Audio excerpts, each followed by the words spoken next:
afaka manao aleloha itsika ho an' Jesosy. Isaia 7:20 andininy 7:20 mivaky toy izao ny teny amin'ny anaran'i Jesosy.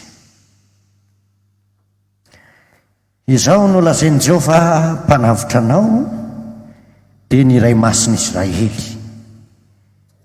Izao Jehovah Andriamanitrao no mampianatra anao ahita soa sady hitarika anao amin'ny lalana tokony alehanao. Izao Jehovah Andriamanitrao no mampianatra anao ahita soa sady mitarika anao amin'ny lalana tokony alehanao. Ataoko fa azona sady ny loha-hevitra izay hozaraina amintsika ho fampahirezana amin'ity androany hariva ity, na ny tao amin'ny boky Obolana ny manatsaina azo fitariana tsara, na ny eto amin'ny boky Isaia mpaminany dia za Jehovah Andriamanitrao mampianatra anao ahita soa sady mitarika anao amin'ny lalana tokony alehanao. Resaka momba ny atao hoe fitarihan'Andriamanitra isika amin'ity hariva ity. Ny mahazava-dehibe ity atao hoe fitarihan'Andriamanitra ity, ny fomba azona mahazo ity atao hoe fitarihan'Andriamanitra ity, ny fahatiantoko ny olona mandeha any amin'ny lalana izay tsy tarihan'Andriamanitra azy. Dia hivavaka tsika aorianan'izay. Eto aloha dia milaza fa tena zava-dehibe ity atao hoe fitarihan'Andriamanitra ity. Ary Andriamanitra dia nitarika ao amin'ny boky Obolana hoe mandehana any amin'ny valala ianareo. Izy ireny tsy manana mpitarika, tsy manana komandy, fa izy ireny manao andriany rehefa miainga. Isika kosa dia tsy avelan'Andriamanitra hitovy amin'ny valala, fa manana mpitarika isika dia Andriamanitra raitsika izay any an-danitra. Toy izany koa ny ankohonana. Reo olona rehetrarehetra hitanao reo manana ny tokantranony dia manana mpitarika ao, dia ny ray mpianakaviana ny reny mpianakaviana izy mivady ao mitarika ny ankohonany, mianatra miraharaha, manao raharaha ao tokantrano, manao miasa, manana mpitarika.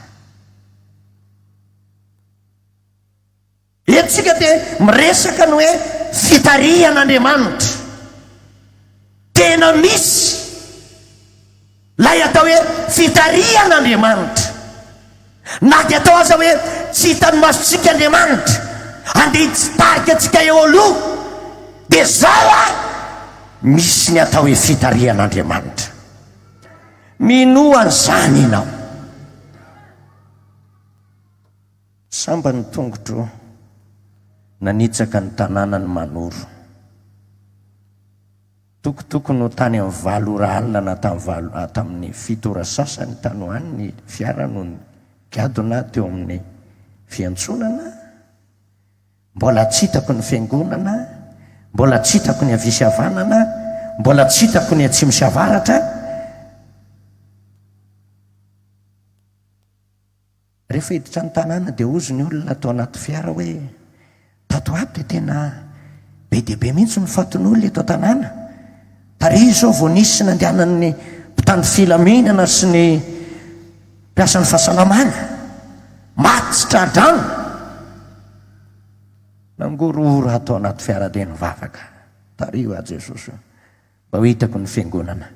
Andeha tory filazantsara tany Marilampo tamin'ny fotoana io, miaraka amin'ny table mixeur hoentina ampiasaina anaovana fitoriana filazantsara miaraka amin'ny sakosy andro maitsiny sabo fefakadiny teo dia nadio tsisy olona tsony tsisy nininona tsony teo miparaka azy lasa le tomobile jesosy za mieritreritra mba misy posy na mba misy cycloposy na mba misy bajaja na mba misy taxi fa tonga dia tsisy tsony dia nandeha fotsiny hoe ndia anaraka ny telalanyity tario atompo zavela overy aty ahina moa ny voninahitro rahamaty aty a andeha hiasa anao ny diako dia lasa dia nitoy jereko le lalana miatery miakely miamiditra elakely atrano jesosy io tario a arovy a jesosy io afaka kelikeliny misy hirany jesosy mamonjy reko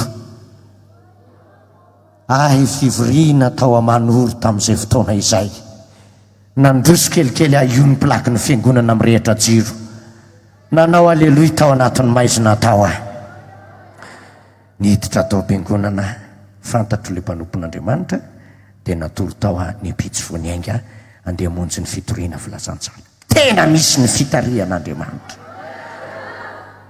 ary isika zanak'Andriamanitra dia tokony hiankina amin'ity atao hoe fitarian'Andriamanitra ity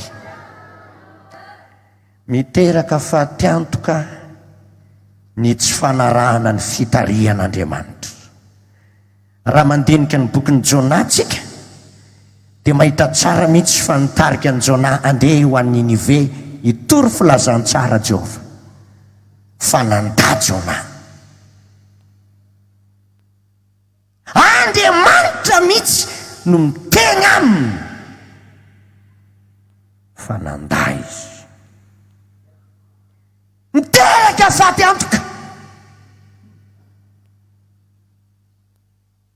laza izy nakany am-poro zatsy ho an'ny Ninive ho an'ny Tarsisa nalohany ny ben'ny sambo niditra tany amin'ny fanambany sambo izy na namafy ny fony natory hoe Andriamanitra tsy afaka anaraka azy hitareko anao ianao manana ny hevitra ohatr' izany ianao hitantsika eo zany fantatrareo ny tantara teraka fahatiantoka very ny vola be tsy tonga tany Tarsisa saika maty azy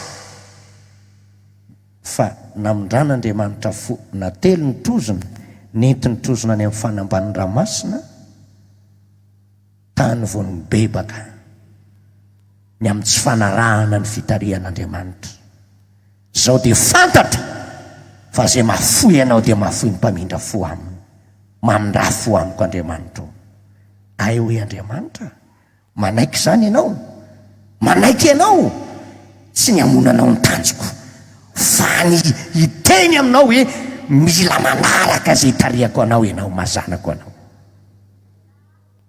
dia tidian'Andriamanitra le azan-drano mitondra ny Jona any amorontsiraky Ninive io Jona eo amin'ny sisiny ranomaso Ninive tamin'izany fotoana izany miteraka fahatiantoka raha vao tsy manaraka ny fitarian'Andriamanitra mpino anankiray andeha hiasa pastera ozy ny anaty ala ahoana rahalahy misy fiangonana ve any afriny ianao no any afaka mivavaka ve ianao any sao dia maty any ny fanahinao tsisy fiangonana aloha any dia lasa ihany izy tsy azo nitoroana hevitra fa nampalahelo ny fiainana ka raha manandritra ny 3 volana mipaka very tsisy ny raisina na ariary azy fifadikanina force 3 andro tsy nihinan-kanina any anaty ala lasa nandeha tongotra dia ny kisoa kely tany an-tanàna nompiany vady aman-janaka indray ny namidy mba handefasana ny freny ahafahany mody any amin'ny vady aman-janany fa ho atsika eto ilaitsika ny fitarian'Andriamanitra tsy mba mety diso io na iza no tarian'Andriamanitra dia zao tonga somatsara tany amin'ny tanjona zay niriny izy. Alleloia, alleloia. Ary Andriamanitra dia miasy re ny olona zay tariany. Azonao zany?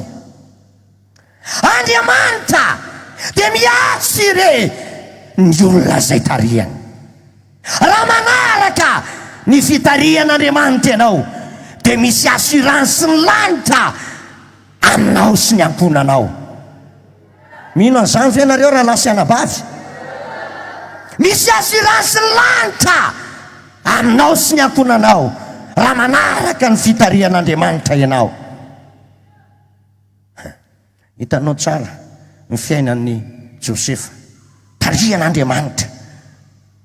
Lalana sarotra, lalana ohatrany hoe mifanohatra azy amin'ny zavatra zay kendrena. Ny fara tany am-ponja, fa zao no lazaiko anao hoe misy assurance ao anao raha manaraka sy manaiky ny fitarian'Andriamanitra ianao. Na dia tany azy, tany an-tranomaizina, petraka foana le assurance.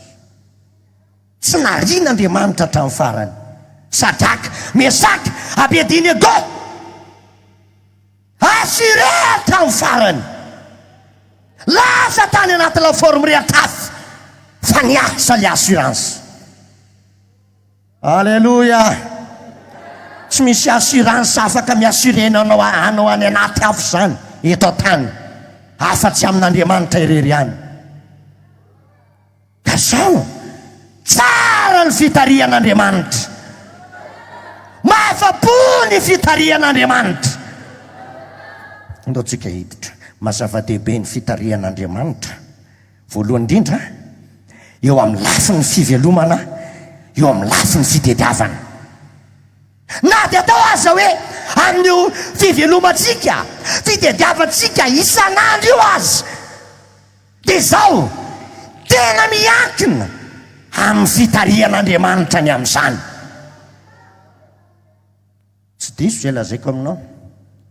Jereo amin'ny filatsan-tsara Luka 5, tantaran'i Petera io, lay malaza sy kalaza amin'ny fanaratovana. Fa zao tsy nahazo na inona na inona satria mbola tsy nahazo ny fitarian'Andriamanitra. Tao aoriana kelin'izay, efa kivy sy ny ravoravo tanana satria nampiasa taleta, nampiasa traikefa fa niala maina. Ino Jesosy miseho hitovy teny, nihinana ny sambo kely dia nikeny zany, dia nitory teny dia niaino. Rehefa avy eo amin'izay mivoaka ny fitarian'Andriamanitra, mandehana mandrosoa amin'ny lalina ianao, dia alatsao ny alato fa azo azan-drano ianao. Miteny ihany izy amin'ny maha-olombelona hoe nandritra ny ala nefa nikelezana iaina, fa tsy nahazo na inona na inona izay, kanefa noho ny teninao dia alatsaka ihany ny arato. Lasa nalatsaka izany, narana lay fitarian'Andriamanitra ho an'Andriamanitra ny voninahitra voata Petera nahazo azan-drano be dia be Petera. Tanao mifamatotra, mifampiankina amin'ny fitarian'Andriamanitra, na dia ny fivelomana azy, na dia ny fitediavana azy, dia mifamatotra amin'ny fitarian'Andriamanitra izany. Mpanjaka faharotoko 4:1 ka hatramin'ny 7. Tantaran'ny vehivavy mpitondra tena anankiray, maty ny vadiny, nanana n'olo-trosa izy, tonga ny tompo-trosa haka ny zanany mirahalahy ho andevo. Very hevitra, tsy mahita lalaka aleha, saika namoy fo azy tamin'ny fiainana. Fa soa ihany lasa nanantona mpanompon'Andriamanitra zay afaka hitarika azy halala zay fitarian'Andriamanitra ny amin'ny fiainana. Lasa nanantona ny Elisa izy. Ay ve hoy Elisa zany ny zava-misy? Inona nanananao ao an-trano? Ny tenin'ny marina izy hoe tsy manana na inona na inona ny ankizivavinao afa-tsy dilo ilay tavaramonjy. Bon, raha zay no anananao dia zay no iangana miainga avyan'izay nitarian'Andriamanitra anao fa na dia kely asa izany afaka ho tafavoaka ianao. Ndana mindram-bolany amin'ny manodidina anao aza atao vitsy dia izao rehefa azo zany mirindrina trano ianao sy ny zanakao dia manodina amin'izany volany zany mandra-pitsahatra ny diloilo. Narahana ny fitarian'Andriamanitra teo amin'ny lafin'ny fivelomany, misaotra an'Andriamanitra feno daholo ny volany rehetrarehetra. Rehefa avy eo dia niverina mbola nangataka ny fitarian'Andriamanitra ihany, feno le diloilo le volany. Ahoana ny atao? Inona indray ny fitarian'Andriamanitra manaraka? Sao mandehana amin'dio rehefa lafo tsy hoe ahodoly aloha ny vola, tsy hoe ataovy aloha zay azo atao, no fa zao avy hatrany dia le trosan'olona aloha efaina. Aza mbola angalana na dia azy zato azy, fa le volan'olona manahirana aloha efaina. Ary ny ambiny ivelomanao sy ny zanakao. Lasa natao zany, lafo ny diloilo, nasorona ny fahafolo-karena, naterina ny trosan'olona, mbola nisy ambiny tao zay afaka ny velomana izy telo mianaka indray. Ambany loatra ny aleloia nareo an'i Jesosy. Mifamatotra amin'ny fitarian'Andriamanitra na dia ny lafim-pivelomana azy. Aza mieritreritra ianao hoe asa fanaoko io, aiko no mivarotra, aiko ny asa tanana, aiko fa zao mangataha ny fitarian'Andriamanitra amin'io asa fivelomanao io. Mba Andriamanitra mihitsy mitarika anao any amin'izay tokony ataonao. Aleloia. Mba mino an'izany ve nareo raha lasy anabavy mba resy lahatra ve anao ny famarinana zany teny zany Ny fitarian'Andriamanitra, mazava-dehibe ny fitarian'Andriamanitra manoloana ny fahasalamana na ny fanasitranana. Mifampiankina, mifamatotra amin'ny fitarian'Andriamanitra, ny fahasalamana sy ny fahasitranana eo amin'ny fiainana.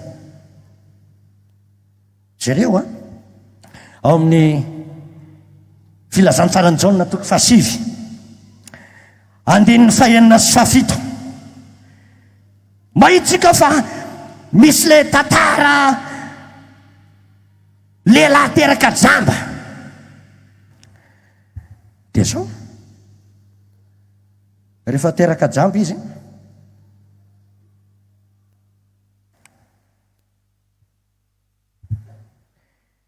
mifanena tamin'i Jesosy, ary nanatona an' Jesosy nitady zay fitarian'Andriamanitra makany amin'ny fanasitranana sy ny fahasalamana. Dia jereo ny andininy fahenina, rehefa nilazany Jesosy dia nandora tamin'ny tany ka nanao feta tamin'ny rora, dia nahosony mason'ilay jamba, dia nanomboka namoaka fitarian'Andriamanitra izy. Hoy izy taminy mandehana sasaoany amin'ny farian'ny Siloama izay atao hoe raha dika ny rahina, dia lasa izy ka nanasa dia niverina nahiratra. Ohatrany hoe hafahafa ny fanasitranan'Andriamanitra teto ny fanasitranan'i Jesosy. Lay maso efa jamba tsy mahita nanamboarany feta tamin'ny alalan'ny ndora indray, dia vao maika nitapena ny tamin'ny feta ny maso ny anankiroa, ny mason'le jamba. Dia rehefa tapina tamin'ny feta dia ny rany mandehany ianao, sasaoany amin'ny rano Siloama ny masonao. Dia tsy nasiana devitra ny fitarian'Andriamanitra hoe raha zay ny mahasalama, raha zay ny mahatsara, raha zay ny mahafaka, raha zay no manasitrana, inona moa ny olana amin'izany? Dia lasa izy nandeha ny sasana, rehefa vao sasa miverina nahiratra. Aleloia. Mpanjaka faharoa toko fahadimy, tantarana mana boky io, rehefa nilaza ilay zazavavy kely tao an-trano hoe ingane mba ho any amin'ny tany Israely ny mpanjaka tompoko, ny tompoko dia ho sitrana fa misy Andriamanitra mahasitrana azy amin'ny abokana any, dia lasina manana akany. Izy tsy mieritreritra mihitsy hoe ay ve mila manahary ny sitrapon'Andriamanitra, mila manaiky ny sitrapon'Andriamanitra, mila manaraka ny sitrapon'Andriamanitra ny lalan'ny fanasitranana sy ny fahasalamany. Ay ve mampikorotana ny tosi-drà, ny fantikana, ny fitarihan'Andriamanitra. Ay ve mamparary fo satria tsy ho tafavoaka amin'izay lalaka le. Everiny hoe vola ihany io rangahy, grady ihany io e, diplôma ihany io e, arena ihany io e, sia tonga tany ny vatana tany am-panjaka filanady zao zang'Andriamanitra ka sitrany lo afaka amin'ny abokana. Ho Elisa manao hoe Eli asaivy makatry le komandry ny Siriany ho fatrany fa misy Andriamanitra eto amin'ny Israely, lasa nakany. Tonga teo neritreritry izy hoe ametrahana tanana, atao délivrance sy atao zavatra be dehibe, dia ho sitrana. Kanjo tsy zay fa naniraka mpanompo lay lehilahin'Andriamanitra hoe mandehana lazao izy, mandana ho misitrika impita amin'ny ony Jordany ianao hoe dia ho sitranao ianao ho afaka amin'ny abokanao. Zay ny sitrapon'Andriamanitra, zay ny sitrapon'Andriamanitra. Le fanasitranana sao dia tsy mandofa folo-karena ary ianao, ka zay no mahatonga anao tsy mety sitrana mihitsy. Tao daholo ny bilan, tao daholo ny analyse, tao daholo ny radio, tao daholo scanner, sao dia tsy manaraka ny fitarihan'Andriamanitra ianao, monomonina ianao, mahatezitra anao zany, ary lavinao akolaka, malahelo amin'ny lasa aminao.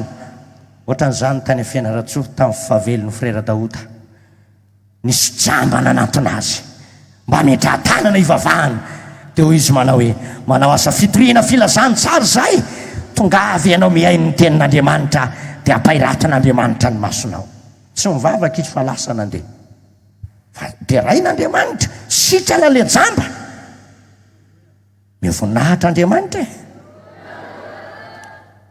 Mifamatitra amin'ny fanaovana ny sitrapon'Andriamanitra sy ny fitarihan'Andriamanitra, ny fahasalamana sy ny fanasitranana. Saotra ny tompo rehefa natondro ny fitarihan'Andriamanitra hoe ndana misitrika impitra amin'ny ony Jordany ianao, ny avinavina izy tamin'ny voalohany, mandrebireby kosa aloha zany, zavatra hafa za fa nandeha taty lanotriny, zao aty arirarira, tsy azoko mihitsy. Ka zay ny fitarihan'Andriamanitra, zay le fitarihan'Andriamanitra. Tsy za tsy ianao no mitarika an'Andriamanitra, fa Andriamanitra no mitarika atsika. Ary indraindray ngereny mba azon'Andriamanitra mamantatra ny fahatsorako sy ny fahatsoranao fotsiny e, zay le andrasana hoe tsotra ve aho, sopla ve ianao manoloana ny fanalahana an'Andriamanitra. Zay fotsiny le tiana ho fantatra. Lasa izy nody tezitra izy, manadala, mpanompon'Andriamanitra tsy malala fomba. Zavatra nampalahelo mbola boka ndesian'le zazavavy kely rahatra rehefa tonga zavatra lehibe ny tadiavina taminao, nataonao ne zany, tsy alao ve mba manetry tena kely fotsiny ianao, mba miondrika kely fotsiny ianao, mba mandeha ianao dia ho afaka. Dia nieritreritra lasa ihany izy nanaiky ny fitarihan'Andriamanitra, lasa tsy hoe soloina le izy any amin'ny ony Jordana dia ho soloina any afaripara na ho soloina any amin'ny ranony Siloana. Ony Jordana no ilaina. Ao tsara ve tsika raha lasa anabavy? Indraindray tsika dia mieritreritra hoe mila soloina alim-bavaka ty fifadikanina mandany andro tsisy karamany ty. Ony Jordana le ilaina. Halleluja.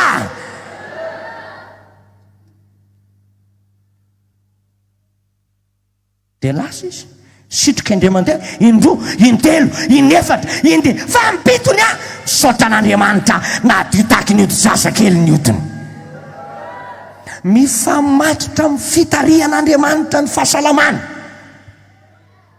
ajereo tsara fa niverina tamin'ny fifaliana ny apôstôly rehefa avy nitory ny filazantsara le nirana tsoloroa izy sitopolona mpianatra satria rehefa manaraka lay fitarihan'Andriamanitra ianao dia misy famelomelomana ao anatinao ao manaisitra ny raha mivaingana ny anaty mampitsonika sy mampandeha ny raha madity loatra ho ny rahanao izy dokotera satria anao malahelo lava fa rehefa mavita ny fitarihan'Andriamanitra eo amin'ny fiainanao ianao dia miovy zany lasa misy fifaliana ao anatinao lasa ravoravo mandrakariva ianao misindrasindra ny alahelonao sy ny fahatezeranao satria mifahasoavan'Andriamanitra dia hidiny aminao satria ianao manaraka ny fitarihany eo amin'ny fiainanao raha lasa anabavy eo mifamatotra izany zavatra izany jereo Isaia 40:1 narary mafezika tonga Isaia mpaminany afaro ny ankonanao fa vaty ianao dia mivavaka Isaia ezika ositranon'Andriamanitra dia avy eo amin'izay ny haino vavaka azy Andriamanitra fa mbola tsy sitrana akory izy tsy avy hatrany dia sitrana satria efa ny haino vavaka Andriamanitra dia sitrana tsia fa mbola tonga aloha Isaia miteny hoe nanaiky Andriamanitra hita ny vavaka ao ny ranomasonao dia ampiana 5 taona ny andronao dia tonga amin'izay le sitrapon'Andriamanitra ndana makapepana aviavy ianao apetao amin'ny ferinao dia sitrany ianao ahoana zany fa le aviavy e misy zava-miafina zavatra maniry eo tokotaniny efa 4 taona io fa lay fitarihan'Andriamanitra no zava-miafina mandeana laivony dia lasa nakaraviny tery amin'ny aviavy tena laina le izy ao apetaka napetaka tamin'ny fery ino ela dia maina le fery dia sitrana tsy le ravina aviavy no ino tsy le apepana aviavy no ino fa le fanekena ny sitrapon'Andriamanitra firy sanse moa no hodina fanafody ny avy any Fransa sy Eropa sy Korea nafarana nefa ay ty aviavy eto tokotany ty any dia nahasitrana le fitarihan'Andriamanitra ny zava-miafina raha lasy anabavy any mitondra fahasalamany zany mazava-dehibe ny fitarihan'Andriamanitra eo amin'ny lafiny ara-panahy jereo nge venina kely tsika amin'ny Isaia 40:20 teo iny andininy 7:10 mahafinaritra mihitsy ny teny zay nampanatenain'Andriamanitra eto amin'ity teny ity 40:20 andininy 7:10 so ny lazainy Jehovah mpanavitra anao dia indray masiny Israely za Jehovah Andriamanitra ao no mampianatra anao ahita soa sady mitarika anao amin'ny lalana tokony aleanao ambany loatra kosa ny aleloia nareo mbalao manao aleloia mafoany Jesosy daholo ndrairay tsirairay avy eo amin'ny ara-panahy dia zava-dehibe le manaraka ny fitarihan'Andriamanitra rehefa manaraka ny fitarihan'Andriamanitra ianao mampianatra anao ahita soa Andriamanitra ahita soa ianao rehefa tsotra eo amin'ny famponan'Andriamanitra manaraka zay rehetra hitarihan'Andriamanitra anao ianao andaotsika hitory filazantsara dia lasa ianao andaotsika hifadianana dia lasa ianao ataovy ny asan'Andriamanitra dia manao ianao lazaiko aminao fa tarika anao ahita soa Andriamanitra ao aorianan'izany kaky ianao ery anala kely ery misy olona mikitika anao olona tsy fantatra ao tsy avaiza ianao ve ranony ianao ve le mivavaka amin'izao sy mamontsy akoron-drano mila olona rekrutena riananiny raha voniny ianao hoentony CV anao hoaraisiny ianao dia raina ny tombo raha lahy anankiray tena tia mpanompon'Andriamanitra, tena manohana mpanompon'Andriamanitra. Nahagaga fa nandratan'Andriamanitra azy tao amin'ny toeram-piasana. Anabavy anankiray infirmiera mpanampy mamoaka fanafody tao amin'ny dispensaire anankiray. Falazaiko aminao gaga izy natsony lehibe any hoe asonitra ny karamanao, tonga de foatroa.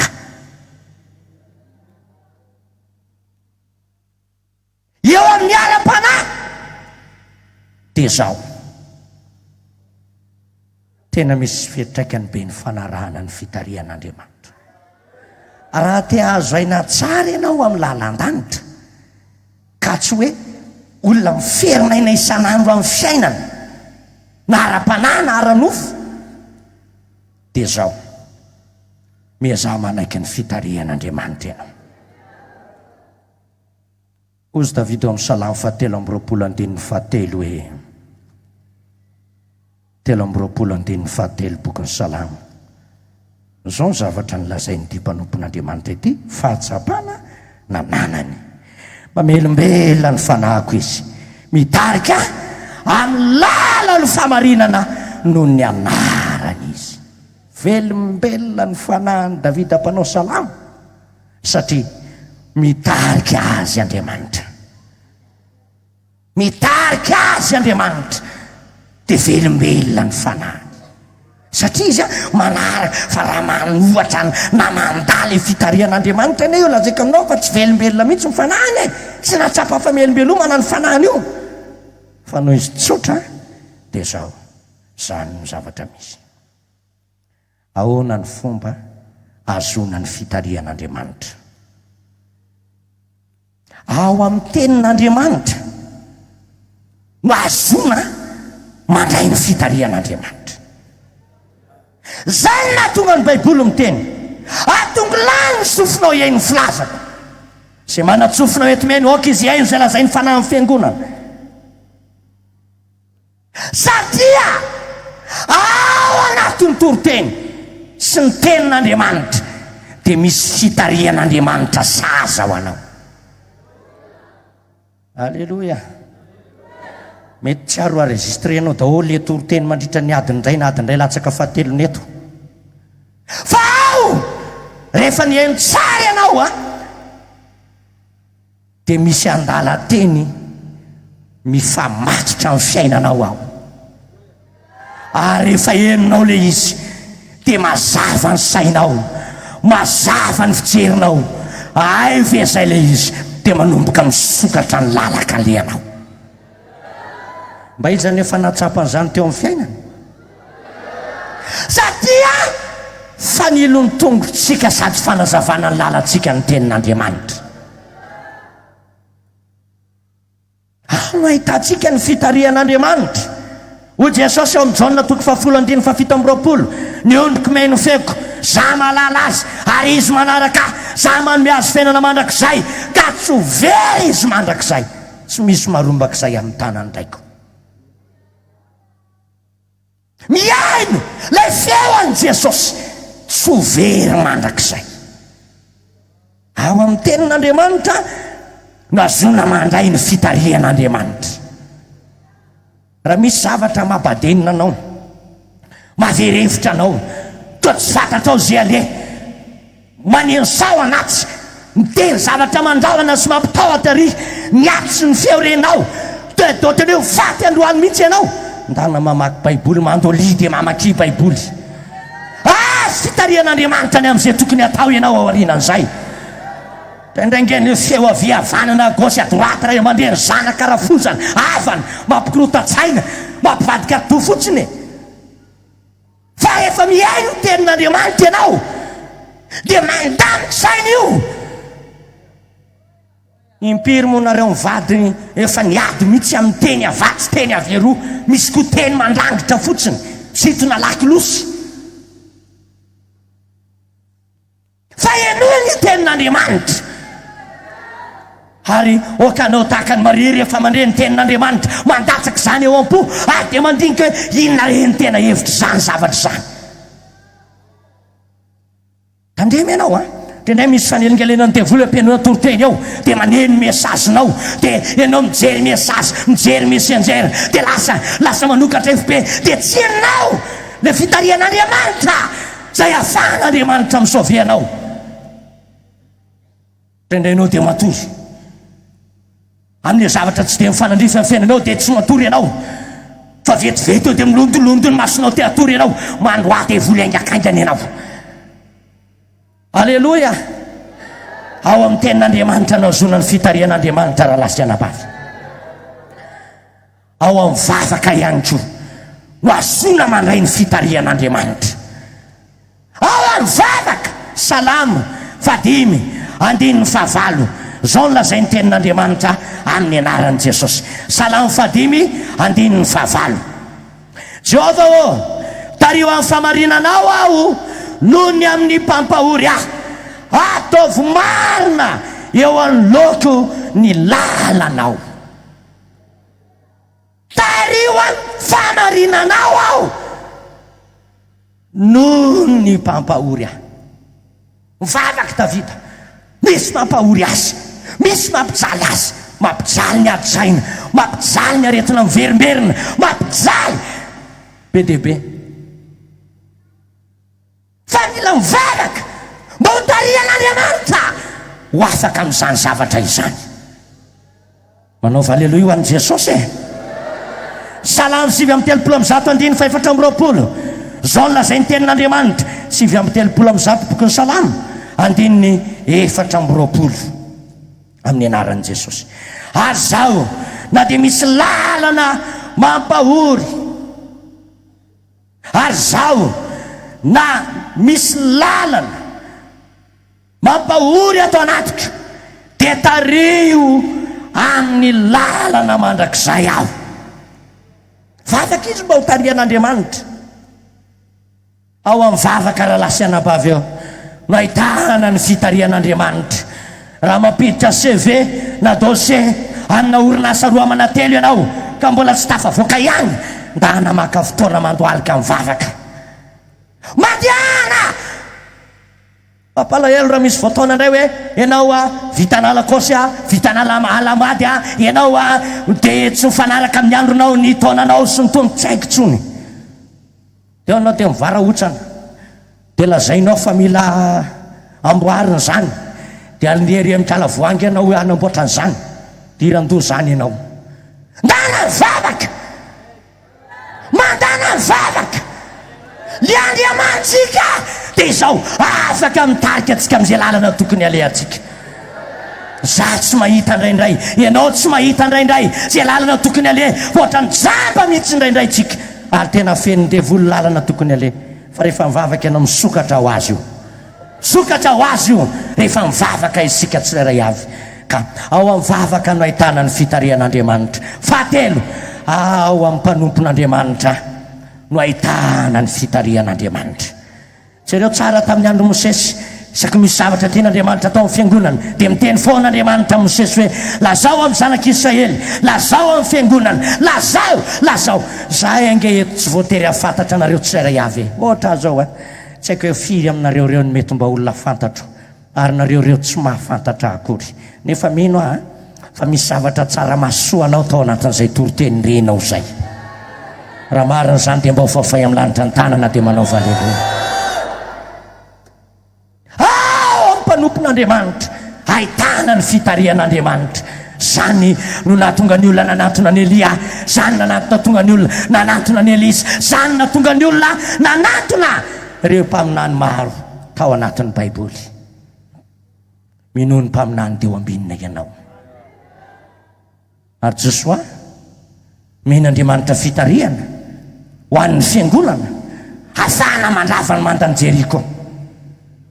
Olona verevitra ahena ny ampiravany manda be ty. Nefa rehefa nitarian'Andriamanitra Josoa mpanompony zavatra tsisy dikany akory. Aleloia fotsiny dia narava azy. Azafady tsy hoe tsisy dikany akory ny aleloia, fa faran'izay tsotra zany no tiako lazaina e. Faran'izay tsotra ianao meritreritra zavatra goavana be, miliardera, miliara zay vao afaka tafavoakanao. Nefa indraindray dia parakelina deo 150 000 francs fotsiny enganao miaraka amin'ny fitarian'Andriamanitra dia lasy ianao. Gaga ny olona mivadika ny taona ray taona roa lasa lavitra ianao eny ambony 4x4 BT 50 Pro. Gaga ny olona fa ahoana koa iny fa inona ny zava-miafiny ho an'ny mpanendrika tolapaty io sia zavatra hiteny hoe fitarian'Andriamanitra io fa ho an'ny olona ratsy saina dia ho an'ny maloto dia maloto ny zavatra rehetra, ho an'izay madio dia madio ny zavatra rehetra, ho an'ny tsara dia tsara ny zavatra rehetra. Aza mba mieritreri-dratsy ohatran'izany, mba mandraisa zavatra amin'ny sansa tsara foana rehefa mba mahita zavatra. Tsy hoe valatra indray iny lainga indray iny zao indray iny olona mivavaka ve izy dia hanao an'izany? Tsy haiko aloha anazy ny azy raha toka mahavanina manao zany amin'ny fiainana izy. Raha lasiana bavy ao amin'ny mpanompon'Andriamanitra misy fitarian'Andriamanitra. Farany dia hivavakatsika ao amin'ny fanamasina ny fitarian'Andriamanitra.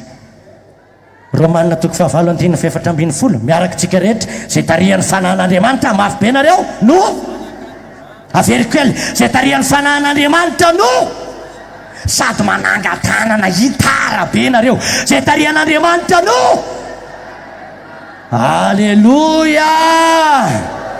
Jauna 9:10 raha tonga ny fanahin'ny famarinana izy ny taridalana nareo ho amarina rehetra.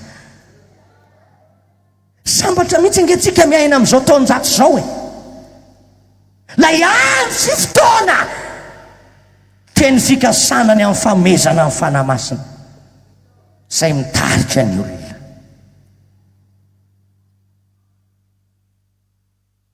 Raha ilainao zany dia tokony hiaraka amin'ny fanahy masina isan'andro ianao, tokony hiaino mibitsika ny fanahy masina ianao, tokony anaiky izay lazai ny fanahy masina ianao, izay manantsofiny aoka izy hiaino izay lazai ny fanahy masina zany ao amin'ny fiangonana.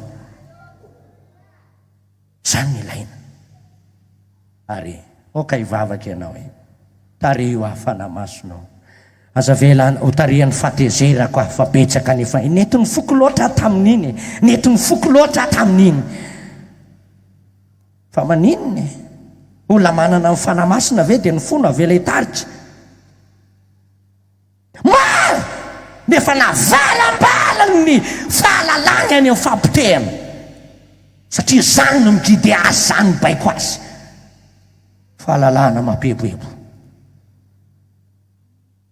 Maro nefa nasitriky ny havany any amin'ny faravana ny fiainany satria eo no mitarika azy. Tamin'ny vararotsany any ambolany mbola nyrafozany tromandy azy. Fa zao aoka tsika hiankina amin'ny fanahy masina, aoka hiankina amin'ny fanahy masina, aoka amela ny fanahy masina hitarika, aoka anaiky izay hitarihan'ny fanahy masina antsika isika. Alleluia. Ataotsika le hira itsangantsika fa firy mo 7:7 eke kortombo zay sitraka naiza lalana hitariana tsangantsika. Raha tena manaiky ianao dia ataovy amin'ny fonao rehetra any an-danitra Jehovah miondrika mijery ny zanak'olombelona mba izany raha misy endro mitady azy. Mandinika ny fotsika Andriamanitra eo mpanao ampainona zany teny zany eo ampanaovana izany hira zany.